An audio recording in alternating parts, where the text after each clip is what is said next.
Hello, everybody, and welcome back to another episode of the Cinema Wave podcast. We are back this time to talk about the second season of a collection of shorts that Lucasfilm and Star Wars is doing. The first season was titled Tales of the Jedi. This one is Tales of the Empire, which the first three episodes are going to focus on Morgan Elsbeth, and the second collection of episodes is going to be based on Barriss Offee. I am one of your hosts. My name is Darian Scalamoni. I am joined by my Star Wars correspondent, as always, Mark Jacobino. What's going on? What's up, Darian? Happy to jump back into some Star Wars after a nice Star Wars weekend. It was. Just celebrated the 4th, which is so fun, and as always. You got to see Phantom Menace again in theaters, so I want to talk to you really quick about that, how that experience was for you. Sure. What was that like? Was it a filled theater? I know it made like $15 million. I think it's back in the top 50 of all time, which is so movies. Crazy. Yeah. So what was that viewing experience like for you? It was a lot of fun. I obviously was only 1 year old when it first released in 1999, so I didn't have that theater experience. So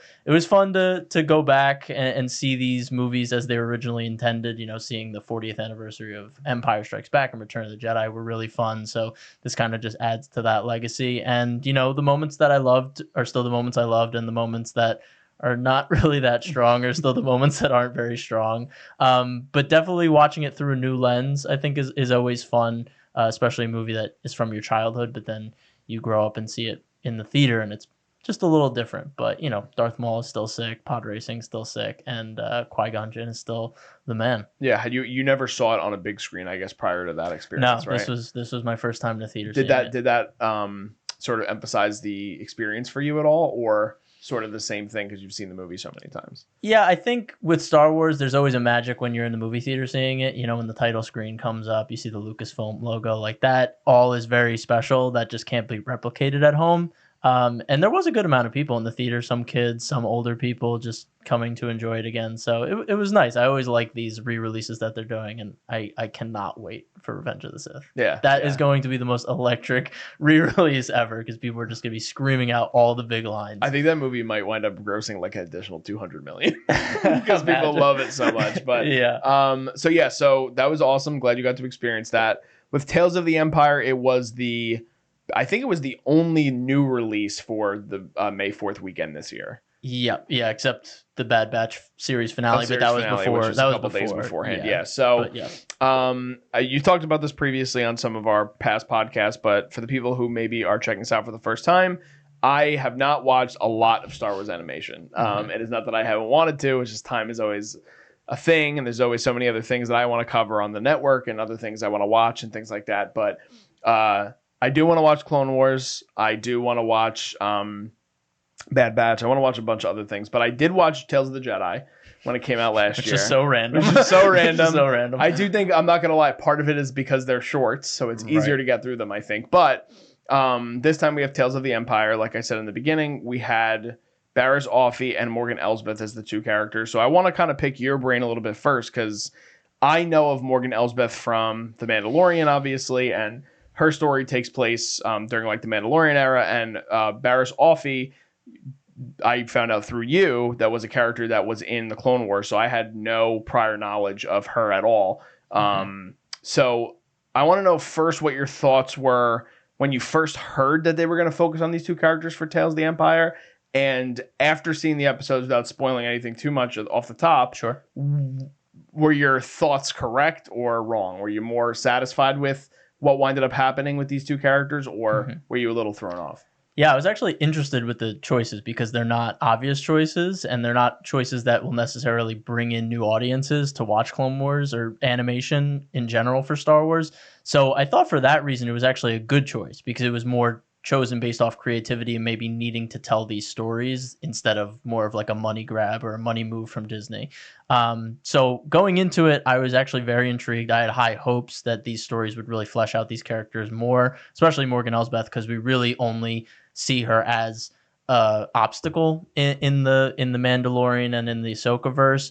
And then with Barriss Offee, she has this really interesting arc where she parallels Ahsoka in the Clone Wars. You know, they're both young Padawans in the middle of a war, and they're child soldiers, and they both have similar paths. Barriss Offee was much more buttoned up Padawan, and Ahsoka was more reckless because she was Anakin's Padawan. So they go on very different paths throughout the Clone Wars, and by the end, they end up kind of on opposite sides, but you realize they mirrored each other. Ahsoka could have went down the path that Barriss did, and Barriss could have went down the path that Ahsoka did. And I think where she ends, it left a lot of room for interpretation, because she does get arrested for, I don't want to spoil Clone Wars too much, but she does cause a terrorist incident at the Jedi Temple, and she tries to frame another Jedi for it. And it's an act of rebellion. It's an act of trying to get the word out there that the Jedi are losing their way. There's hubris, and you see some of that in here. She talks about the Jedi falling from grace, and that's why she does this terrorist act. And so she's in jail, and we never knew if we continue that story, but I saw that she would become an Inquisitor. I was like, that's an interesting path to take. So very long-winded answer to say I was very interested to see these stories expanded upon.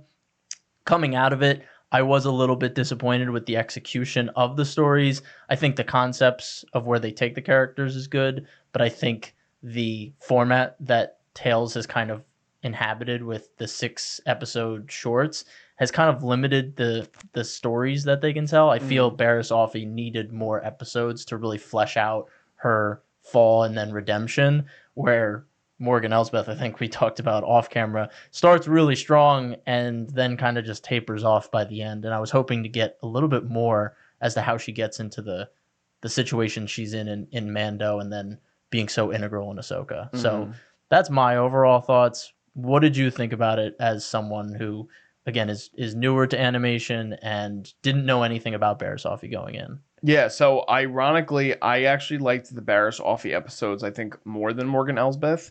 I think she was a very unique character that, like I said, I didn't know anything about.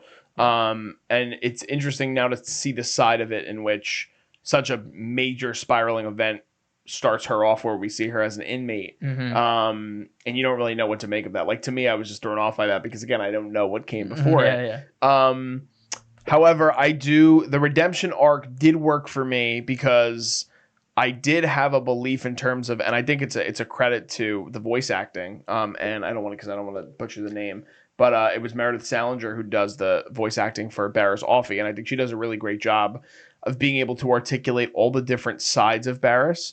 And I really enjoyed all of her episodes and her whole arc, even though I can understand what we talked about a little off screen is like, and it kind of going off the point you just made, I would love for these to be like 5-episode shorts. Like, I think if you add a little bit more time, the episodes aren't even very long. I think like the longest episode tops out at 19 minutes. So it's like you're talking 20 minutes tops. You add an additional 40 minutes and you get a lot more exposition with the characters. So I liked Barriss' stuff. With Morgan Elsbeth, again, and this is no offense, I just never really had a major interest in the character in general. And I agree with you. I think it started really strong. It was nice to see Grievous, and a really great scene that I actually had learned through Screen Crush, that like you see that in the Clone Wars, that whole thing that sort of takes place on Dathomir, right? It's like a reimagining of the Night Sister genocide, because we do see a version of it, and I think the way they expanded upon it, the way they put an even drearier tone to it, with Grievous having the Revenge of the Sith model instead of the Clone Wars model. He looks a lot more menacing here.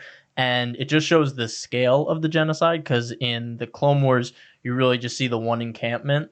But this kind of shows the broad nature of how far the droid army went to try to exterminate the Night Sisters.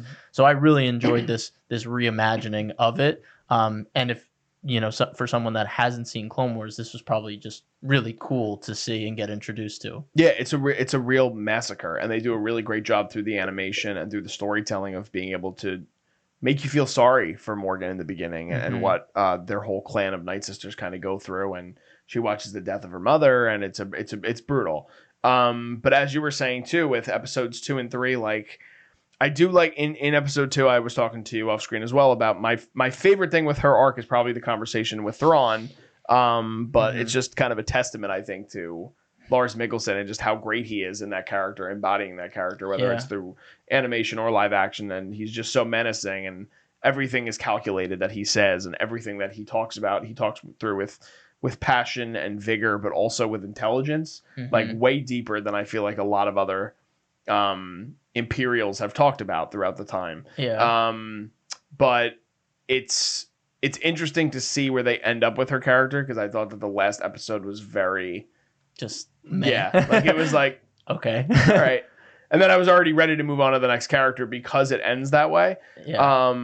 And to talk a little bit about Jedi, like Tales of the Jedi, I thought that those two characters, like Dooku was a character that I was always intrigued with, and getting to see the turn of him to me was like awesome. Like, it was cool. a really, really cool way. And you had talked about this. I don't think we said this in the recording, but they did such a great job of building toward and giving glimpses, these little glimpses of how you were going to see him turn to Sith. And with Barriss, they kind of rush that in a way that doesn't feel like it's as earned. Yeah. Despite the fact that I think we both really liked the final episode as a standalone, but for the wrap up of the story and the redemption arc, it's not something that completely comes off 100% earned, as if it would maybe be told over like a season of something, or maybe even in another additional like 2 or 3 episodes. Yeah, there's a lot to touch on there. I don't know where I want to go with this, but with Morgan, I definitely want to talk about Thrawn a little. I do like how Thrawn is framed here as kind of assembling this motley crew of people that are very good at their jobs, but maybe wouldn't be the first choice of the Empire. You know, he has this right hand like lieutenant that kind of goes out and goes to these meetings of the minds and says, oh, this person's interesting, like you should take an eye on them. And then Rook, the assassin that essentially attacks Morgan Elsbeth, he's from Rebels, and then further back he's from the original books, and he's like his bodyguard assassin, and again, not someone you'd usually see working for the Imperials, and now he's bringing in Morgan Elsbeth. So it's just these 3 characters that he's surrounding himself with that most Imperials like Grand Moff Tarkin or Krennic, like they would never. So I like how that expands how Thrawn is as a character. He surrounds himself with the best people, not always the right people, I guess is the way I want to put it. And like you said, yeah, the voice acting for him is just fantastic. I thought the fight with Morgan and Rook on the banister, the top of that encampment was pretty cool too, the choreography. But yeah, it just ends with her kind of taking the magistrate ship of the planet we see in Mandalorian season 2. And I think it would have been a lot more interesting to explore how she came into power there, instead of just her jumping in and being like, oh, we're here. She's already in power. I think it would have been interesting to see her gain that power, because it would have shown that fire within her that she had from her family being killed, and then building on that fire to say, no, I'm going to make myself something in this galaxy. And then just seeing those kind of step by steps. And again, maybe more episodes would have been able to build that out, and it would have been maybe more impactful in the end when she burns everything to the ground.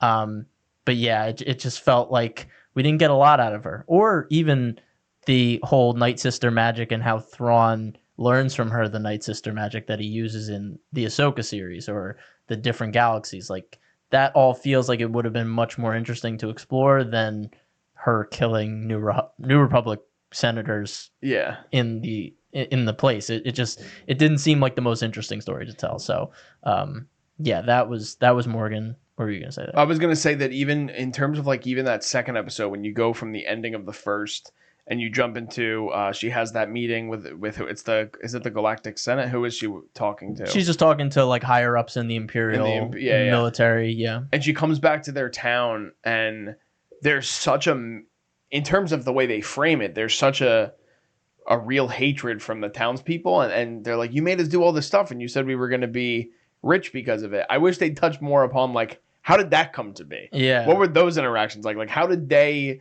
get under her rule, and then they played to her hand, so to speak, and then she just goes to like, these people don't respect me, and it's like, no shit, you just screwed them over, you know what I mean? I know. Yeah. And then you get the conversation with Thrawn, which again I think sort of reframes the episode, which helps it, because to me that episode was like already like this, like as soon as it kind of started, it was kind of going downhill. And then when you bring in the fight scene between her and who was the character? Rook. That's his name. And that's a great part of the episode. But as a whole, I think that the part of the issue with Tales and the format, like we've talked about, is you don't leave enough room to get a full arching story. And of course it is shorts. Like we know that, like that's, it comes with the territory, but you wish that they would do like, even like it is anthology. This is an anthology series essentially. Yeah. But like, even so, like I've never watched Visions. I was just about to bring up Visions. I've never watched Visions. I really want to watch Visions. Another one on my list that I really want to get around to. But I know that it's every episode is anthological. Yeah. How long are those episodes usually? They, again, range from like maybe 5 to 20 minutes, but I would even argue that those episodes, since they are self-contained and they're really like structured for a short film, they usually get across a more direct story and a more direct theme than Tales, which again toes the line of wanting to be a longer story, but also wanting to be a short series. You know what I mean? Yeah. So I think Visions actually does it much better than Tales, even though I'm more interested in what's going on in Tales, if that makes sense. Because it's more canon, and that's where I think it always gets hard too. And this is a whole nother conversation, which we can dive into if you want, but the thing with Star Wars and canon in particular is always a very interesting conversation, right? Because there's so many things. Strap in. We're like both like adjusting ourselves in the chairs, but it's like there's so much that comes with that. Whether you talk about the novels that I mean, and you're the Star Wars junkie, so like you can speak to this obviously higher and better than I can. Yep. But you have the animation, and then you have the live action. Plus, you have now people from animation coming into live action, like Filoni, and taking over, and then having people that you wish they could play in the animation because maybe they'd be able to tell these stories. And with Visions, obviously what they set out to do with that is they give license to creators to say, you can play in this world and there's nothing that needs to be attached to it. But then, as I've seen like rumblings online and stuff, there's certain characters that appear in those visions that you get so attached to because they're done so well that you're like, I wish this was fucking canon. So true. And vice versa, right? It's so So I'm interested on your thoughts on that, and in terms of like, if they were to restructure Tales in some which way, right? Or again, if, like maybe it's as simple as, like I said, like adding 2 more episodes. Like if you were running the show, how would you want to format things like this? Like, would you rather it be maybe 2 40-minute episodes that tell 2 parts on the story? Because like they jump, like that's the thing. Like they time jump so much within the tales from different eras and different points of their own journey. So what do you think? I think what they need to do is stop just limiting themselves to structure. Like I feel the first season they did the 2-3 episode arcs for the 2 characters, and they feel like we have to stick to that. When in reality, Tales can be anything. It could be any amount of shorts of any amount of characters. And I feel in this case, they could have easily just done the entire Tales of the Empire on just Barriss. Or if they wanted to focus on Morgan Elsbeth more, maybe they do 4 episodes of her. I don't think it needs to be a strict 6 episodes. I don't think it needs to be strict. It has to be between 12 and 20 minutes. I think it can be whatever the story calls for.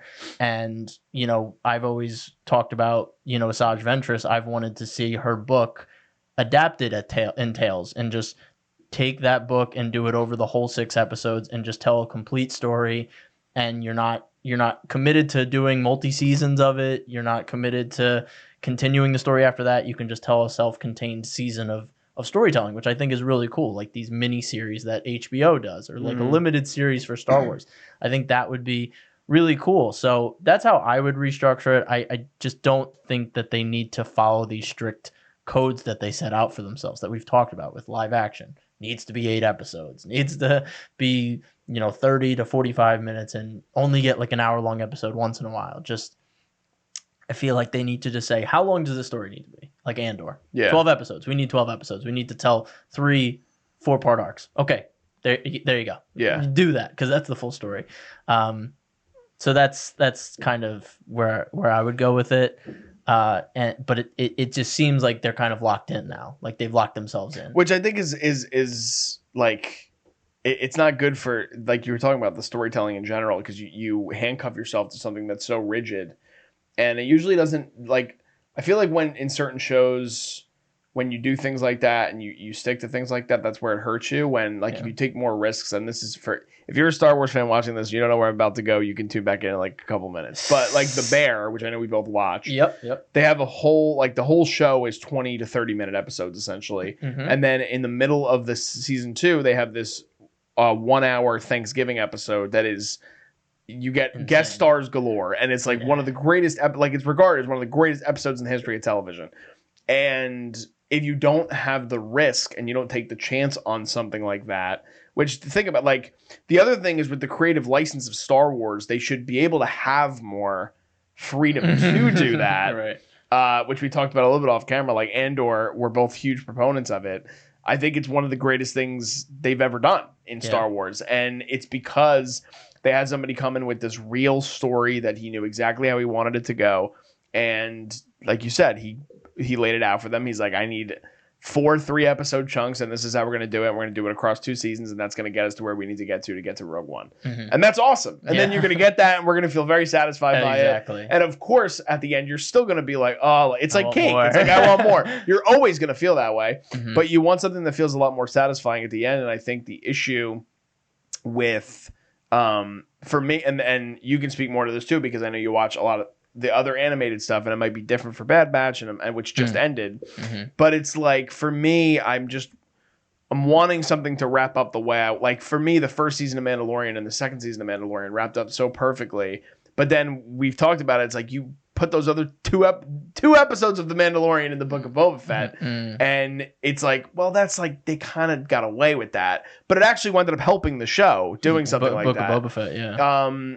So I don't know. It is interesting to see the route that they're taking with Tales, and I'm going to be interested to see where they go with it next. I don't know. We can focus on individual episodes if you wanted to, or do you want to focus on? I think we can jump into Barriss, because I think we both enjoyed it, maybe for different reasons. I think the concept of Barriss was good. I think as someone who watched Clone Wars, I was not expecting this to be a redemption arc. I was very much expecting her to continue down the dark path and ultimately die as an Inquisitor and really die for nothing, and it be kind of a sad ending, because that's kind of what the trailers showed, like Morgan and Barriss on these crash courses to hell. Yeah. And by the second episode, kind of in the end, we see this redemption that, again, I like in concept. I love the last episode in concept of her redeeming the fourth sister, Lynn. I thought Lynn was a great character. Mm-hmm. The other Inquisitor, I loved her. But I feel from the end of Clone Wars, where we see her turning to the dark side, essentially, she even at one point, she has 2 red lightsabers and she says, oh, I think these suit me. Like, she very much embraces the dark side at the end of Clone Wars. And then where we pick up in Tales of the Empire, she almost seems naive and almost like, oh, what's going on? Like, oh, this is... She doesn't seem as evil as we left off with her at the end. And she was doing it for the right reasons, but she killed people in the process, and she knows she did. And then she goes through the Inquisitor trials for survival. It's either you die or you kill this guy to move on. Like, I totally understand that. She didn't have much of a choice, and she continues down that dark path.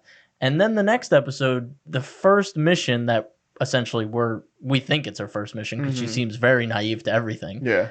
Her first mission, she's like, oh, wait, what are we doing? This is too much. We can't kill Jedi. And that's the mission of the Inquisitors. And that's what she did, based on what you're saying. Yes, yeah, exactly. She's done this before. And we know that Inquisitor indoctrination is very brutal. Like, we see them kill each other. We know that's not probably the only training she did. And just to see her kind of go out there and still feel very innocent just didn't feel reflective of the journey she was on. And that's, again, probably falling back to the fact that there's only 3 episodes of this. So we didn't see those transition periods. We just saw, boom, bad, boom, good, boom, best version of herself. And I feel like in between 1 and 2, we could have had an episode of her maybe falling a little bit into it, and then her finally getting into the field. Maybe that switches things. I agree. And then the final episode, I was just kind of thrown off, because I was like, oh, wow, we're like fully redeemed. She's like an old sage in the middle of the mountains. Yeah, I'm like, okay, we're going like full Jedi redemption here. So I like, again, the concept of it. I just don't think the execution was possible in such a short amount of time. I think that's a fair point. And I think that it's interesting to kind of see like the bipolar nature of the character. Like, especially now hearing what you're telling me, like what you see in Clone Wars, like a domestic terrorist attack against your own kind is one of the worst things you could possibly do. Exactly. So when you go from there to then being naive to what you're basically being recruited by, and then what you have to do in order to become an Inquisitor, and then from that to go to episode 2, where like she wants to save everybody. She's like, no, that's all right. We just want to find the Jedi and kill them. Yeah. Which you see at the end of episode 2, which is still a great interaction with her and the Black Jedi that they go up there and they talk to on the mountain before he winds up succumbing. But it's something where, like, even when she's up there, she's like, you could just come with us. And it's like, doesn't really work that way You know in the exactly Empire. what's gonna happen. Yeah, exactly. So, Yeah. getting that perspective from you definitely changes my outlook a little bit. I'm sorry. I didn't want to ruin it for you. Like I I know said, you like these no, episodes. because the thing is, like, in terms of, I who doesn't like a good redemption arc? But Right. I think individualized these episodes work much better than that overall Correct. sort of execution, like you talked about. Like the last episode, and I am on IMDb right now. It has a 7.4 in comparison to an 8.4 and an 8 for the 2 prior episodes for Barriss Offee. Wow. So to me, it's obvious that people didn't want to see her go down that path, but I thought a lot of things about that episode were really cool. Yeah. The ice cave concept, I really, really loved with Lynn. You said was the name of the fourth sister, right? Mm-hmm. So that was a really awesome concept, and then you get the payoff with her basically dying in Lynn's arms and Lynn being like, "I'm going to save you," and so it was a beautiful thing. Like, Yeah. you know, how can you get out of this cave? And it's, you know, it's a Force trial, like a Jedi trial Exactly. that Barriss is trying to save her, and she's like, you need to get yourself out of this cave, and you know how to get out. You're just not allowing yourself to do it. Exactly. And I love the last image of her walking out into the sun, and then it cuts. Like, you were expecting more, and it just cuts. And I love that open-ended ending there, because we assume Barriss is dead because she stops breathing, but there is that idea, like, well, maybe she saves her or something like that. So yeah, I did love the last episode, but I see some other Clone Wars fans probably in the same boat as me, happy. like, that's an interesting twist that I wasn't expecting. But I wouldn't give it a 7. That's a little low for the final episode. For the final episode, that's 7.4. But and then for Morgan Elsbeth's episode, the first episode is a 7.4, which is the same score. Okay. 7.7 for episode 2. So I think that's for the Thrawn lovers. Generous. And a 7.3, which is the lowest of the season for the last episode of Morgan's sort of arc. Which again makes sense based on at least our outlook on it. We felt it was probably the weakest episode of the collection of episodes for Tales of the Empire. Well, it's never a good thing when, like, the fourth sister Lynn has, you know, a secondary role in Barriss's arc, and it's a stronger 3-episode arc than Morgan Elsbeth's entire, and she's a main character of Tales. But I found the fourth sister Lynn to be so much more interesting in Barriss's episodes, of her just being so dogmatic, like, I'm not a Jedi anymore, stop calling me that, literally murdering like children and people in that village square. I mean, that's one of the most brutal things we've seen in Star Wars, period. Like, I don't say that lightly. Like, that was brutal, and I love the way they framed it with, like, the shot outside the encampment. You just see the lightsabers flailing. I thought that was insanity, and what I kind of expected the tone of the entire series to be. But I loved her arc and her redemption at the end. Like, I'm gonna get you out of here. The image of the Inquisitor lightsaber sitting behind her in the snow as she walks out of the cave. I loved all that. But it's not good when a secondary character in one arc is better than the main character in another. I 100% agree. So, I'm glad you brought up the brutality of episode 5 of the series, because it is brutal when you see it happen. I mean, you get the shot of the lightsaber kind of coming through the wall, and you're hearing everything happen with the child watching on and things like that. I'm curious, and again, because I don't want to act like I know everything about Filoni, but, like, so Clone Wars is like Filoni's baby, and Barriss comes from Clone Wars. And again, Morgan Elsbeth is this character that exists in a different era that he's now working within. Sure, obviously. And the Night Sisters originated in the novels, correct? I think it's a Princess Leia novel that they originate from. Really? I think so. Screen Crush. Okay, yeah, it might have been like a non-canon novel. Yeah, and then Filoni brought it into Clone Wars. This is where I'm curious. Okay. Like, do we think that Filoni has more of an attachment to telling the story about Barriss, and why we felt more of an attachment, and other people obviously did if they got the scores they did, comparatively to Morgan, or do we think it's more of sort of the way that the characters went? Because Morgan, like, I don't know, like, we talked about it a little bit when we reviewed Ahsoka on the channel, but, like, that dark arts thing I was always interested in. I was always interested in seeing, because it was different to me from Star Wars. It was like, I haven't seen something like this. And you don't even really see that fully play out in her episodes. And I thought that was to me, that was the biggest disappointment, was being like, all right, like, this is a character that I already don't have a crazy fixation to, but I'm really curious to see where they can go with her. And at the end, I'm just like, Like I don't feel any differently. No, really. I know. I feel like they had a lot more opportunity to do a lot more with Morgan because Barriss' story was already a complete kind of tale in Clone Wars, and a cautionary tale. And continuing her story on, she's still a very interesting character, but you knew kind of where Barriss stood and what she went through. Morgan, on the other hand, was kind of she kind of was a blank slate before Mandalorian because she was just this obstacle in Mandalorian season 2 to get to Thrawn, and then she becomes a bigger part in the Ahsoka series, but she was never the focus of Ahsoka series. She always felt very one note. So I feel like they had a much greater opportunity to build out that character, but they just didn't take it. And I don't think that's Filoni saying I like Barriss more than Morgan because he is in the room with Favreau when they are coming up with these characters for Mando and Ahsoka. But I do think it just kind of leans into his strength, which is telling these more Force stories, like around Force sensitive characters like Barriss, like the fourth sister. And when you're giving him characters like Morgan Elsbeth with not as much to go off of and not many connections, it just feels like he couldn't. And I don't think he wrote any of these 3 episodes. I think that because the show is created by him. Yeah, he's created it, and I think he's probably the producer on all of them. And he might have directed a couple, but I don't think he wrote any of Morgan's. And I don't know if he wrote any of Barriss's either. It says on IMDb, it's a series directed by, and it says Filoni 6 episodes, but then it has other directors for 3, 2, and 1. Yeah. So I don't know if he co-directed things like that. Right. Series writing created by Filoni, story by Filoni, and then similar 3 episodes written by one woman, 2 episodes written by another guy, and then another episode written by another guy. So yeah, so more of like a supervising role. I think so. Yeah, yeah. Well, I know he said this at Celebration when I attended when he introduced Tales of the Jedi. He said, "I want to have this as a platform for other people to take the reins in animation, similar to what he did in Bad Batch. He let other people be showrunners for that, and he just kind of wants to pass on what he's learned to them." So that they can start taking over for animation. So he's kind of using the Tales format as a breeding ground for that, and have them have the experience of writing, directing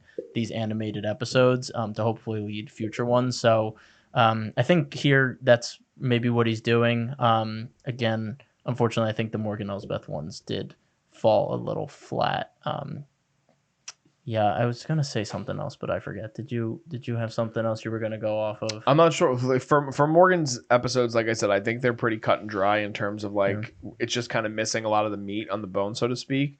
And with Barriss, it was a character that like now I want, like that's a character I'm looking forward to seeing in Clone Wars to sort of see where she comes from a Jedi eventually having this crazy thing that happens towards the end of the series, or at least their arc on the series. Unfortunately, the other thing with Morgan is we know her end. The classic Star Wars story. We know how her story ends, and now we're getting all the backstory. So, again, this is probably something I wish we would have gotten maybe earlier, so then we would have maybe cared for her more in Mando or Ahsoka. Not that these episodes would have done that, but they had an opportunity to build up the character, whereas Barriss, we were like treading on unknown territory. We didn't know where Barriss' story was going after this, which is the exciting part. Morgan, we knew the end. She was going to die to Ahsoka.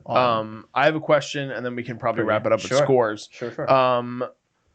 So we were talking about Visions before and how a lot of those characters, correct me if I'm wrong, but all the characters are like original.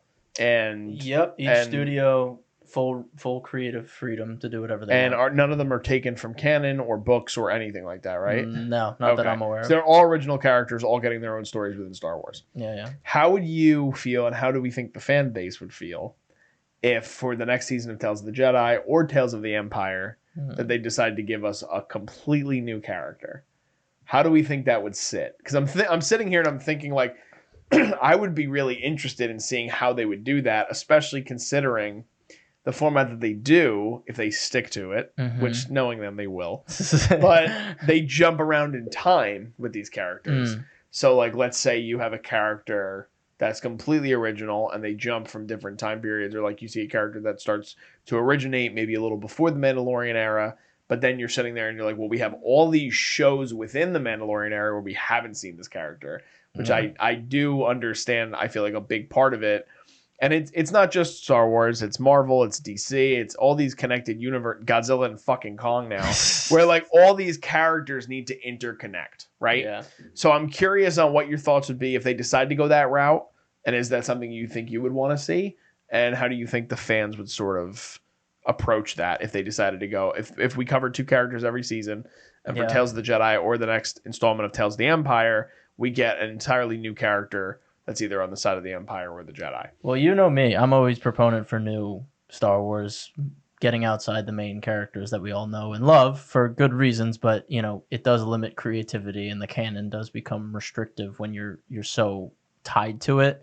So I would love if they did completely new characters. I don't know if they have the guts to, because, you're going to market the show as Tales of the whatever, and you're going to see 2 characters you don't know, and people that already aren't interested in animation aren't going to say, oh, now I'll get into it for these random people. Yeah. And people that maybe love the animation and are very tied to the canon, no fault of their own, they just enjoy those characters, and that's fine. They're going to be like, well, I wish we would have looked at, Luke between episodes 5 and 6, or between 6 and 7. Like, I'd rather see that than Joe Schmo in the middle of the galaxy doing whatever. But for me, I think it would be really interesting to, see maybe a family, starting around the Clone Wars time, see how the war affects them, and then, going from that war right into another, war with the Empire taking over the galaxy, and, them living through that, or, the family getting divided by that. So something maybe brand new that we've never really seen for Star Wars outside of the books or, one-off Clone Wars episodes. So I think that would be really interesting. I, of course, would love them to go way back, Tales of the Old Republic, and do like something awesome, crazy like that, and go way back, or even Tales of the High Republic, something like that. I think they just have a lot of opportunity, and I was hoping that with them going with Morgan Elsbeth here, that they were going to say, oh, we can do interesting things with characters you wouldn't expect. And unfortunately, they kind of dropped the ball on that. So it's interesting, because at the same time, I enjoyed a lot of what goes on in these episodes conceptually, but I think they are, not as strong as they should have been. And that's, that makes me scared for future seasons. Yeah.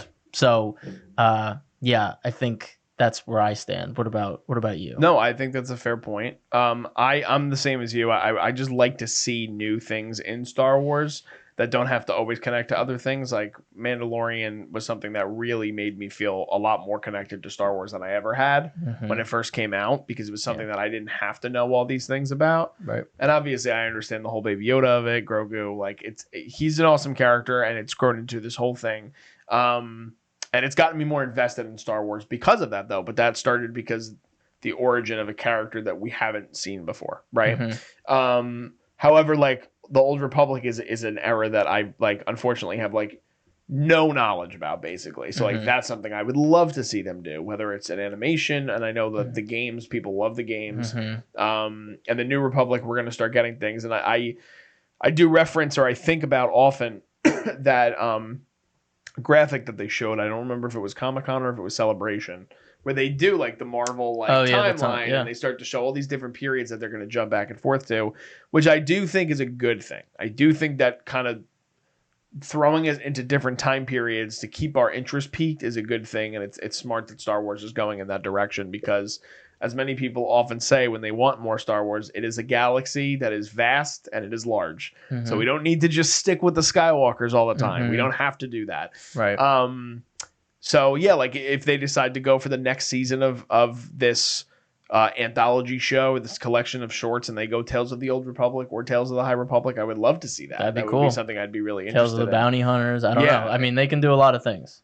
100%. They can definitely do a lot of things. And I just want to finally shout out the music. Kevin Kiner and the Kiner brothers, once again.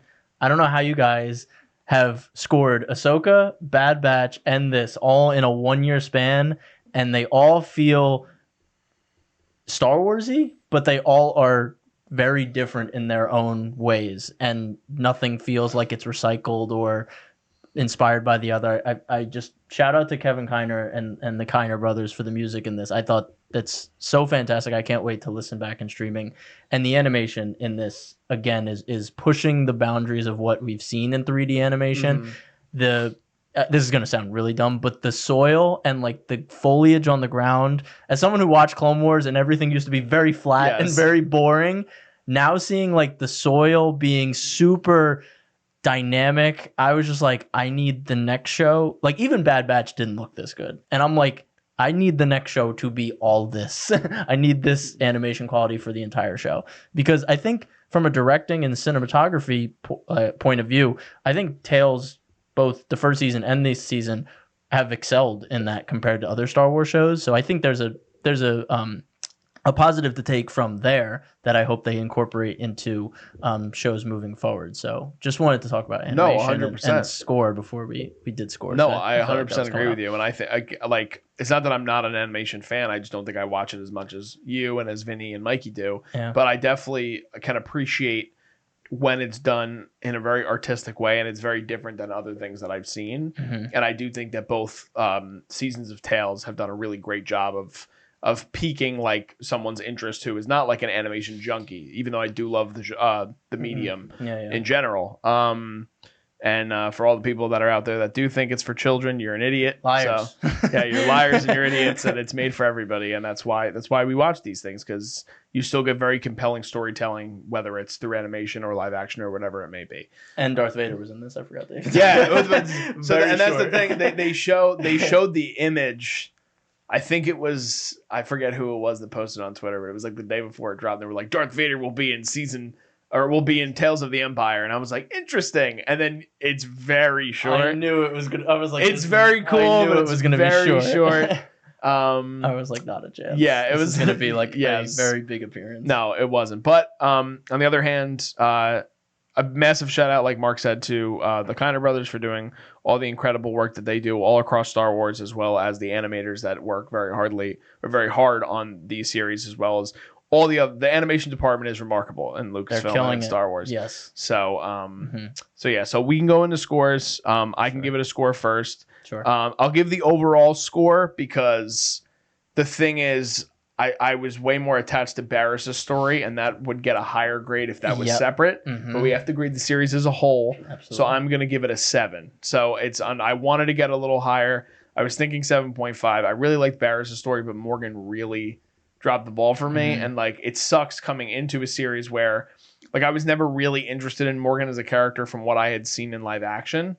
So, and unfortunately, that's all I have to go off of. So maybe it'll be different when I go back and watch Clone Wars or whatever else, Rebels, whatever her character is in. But looking at it from objectively, like her story arc out of the 4 tales that we've seen, to me was by far the weakest. Yeah. And it's not like I probably won't go back and rewatch any of it. Yeah. But Barriss' story I really enjoyed. I loved really different dynamics in terms of how each episode still gave us really great action, great scenes with Inquisitors, and like we get that different environment in that final episode, which I know obviously is not popular with the fans for a lot of them, but I really loved that, and I loved like just the framing of that and how they were able to do that whole ice cave scene with her and Lynn. So I'm gonna give my score is gonna be a 7 for Tales of the Empire. Yeah, I would say I don't usually do scores, but I'm thinking a 7. I think like the Barriss episodes for me didn't live up to what I was expecting, and maybe that's on me, but I also think her story was a bit rushed for what they were trying to do. Still really enjoyed the theme of it. I think it was very Star Wars-esque. I think animation in the Star Wars realm is still king in making stories that feel like Star Wars and respect the story and the galaxy much more than a lot of what we get in live action, which sometimes can just feel like a parody of Star Wars, unfortunately. Morgan Elsbeth, really loved the first episode, enjoyed Thrawn.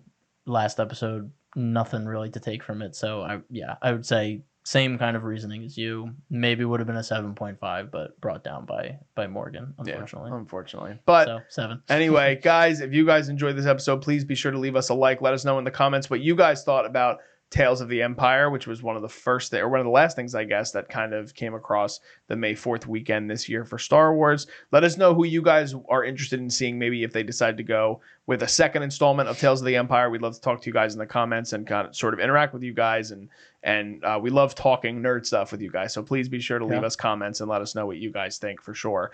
If you guys can follow us, we are at Cinema Wave Media as well as at _Culture Wave Media on Instagram. We're also at Cinema Wave Media on Threads as well as on TikTok. We are also known as Culture Wave on Facebook. You guys can find us there as well. And we are on the road right now to 500 subscribers. So please be sure to hit that bell for alerts and subscribe to us. We have plenty more stuff coming. And Mark and I will be back with more Star Wars in June with the Acolyte Weekly. So please be sure to tune in for that if you are fans of Star Wars, because we have a lot of thoughts on that. Just signing off, I am Darian Scalamoni. I'm Mark Jacobino, and if you want more like in-depth analysis on Star Wars stuff, you can check me out at _Wars_Mark of Balance on Instagram. Really would appreciate if you checked it out if you love Star Wars as much as I do. But yeah, that's it. My shameless plug. No, absolutely. And as always, thank you, Mark, for being here with us. Of course. We really appreciate it, and we'll see you guys next time. Thank you. This is The Culture.